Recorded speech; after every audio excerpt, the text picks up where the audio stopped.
Hello friends, welcome to our YouTube channel learning way. यही देखो friends OTPSC Odisha subordinate staff selection commission तरफ आसी गोटे बड़ अपडेट जहाँकि 30 एप्रिल 2022 आज ही आसी तेज चलते फ्रेंड्स यही नोटिस विषय में डिटेल्स भाव में आलोचना करवा।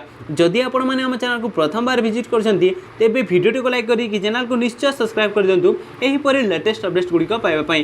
देखो फ्रेंड्स यही नोटिस आसी रिगार्डिंग लैबोरेटरी टेक्नीशियन 2021 तेबे जो लैबोरेटरी टेक्नीशियन 2021 रो एग्जाम टी होइतिला तारो provisional master merit list provisional select list एवं डिस्क्वालिफाइड लिस्ट वर्तमान पब्लिश हो सारी ओटीपीएससी रो ऑफिशियल वेबसाइट रे। तेबे जो माने एही लैबोरेटरी टेक्नीशियन 2021 एग्जाम टी देथिले से माने ओटीपीएससी रो ऑफिशियल वेबसाइट रे लॉगिन करिकी यूजर आईडी एवं पासवर्ड साहाय्य लॉगिन करिकी निजे निजे केते मार्क सिक्योर करिसेंती ताहा देखि पारिबे। ताहा ओटीपीएससी रो ऑफिशियल वेबसाइट रे देखि पारिबे जहाँकि ओपन रहिबो केवल 60 दिन पई 60 डेज पई जहाँकि ओपन रहिबो। तेबे जो माने ए एग्जाम टी देइछंती से माने शीघ्र शीघ्र निज मार्क टी चेक कर नियंतु एवं देखि नियंतु जे आपण माने एही लैबोरेटरी टेक्नीशियन 2021 रो provisional merit list master merit list बा प्रोविजनल सिलेक्ट लिस्ट सिलेक्शन होइछंती कि नहीं।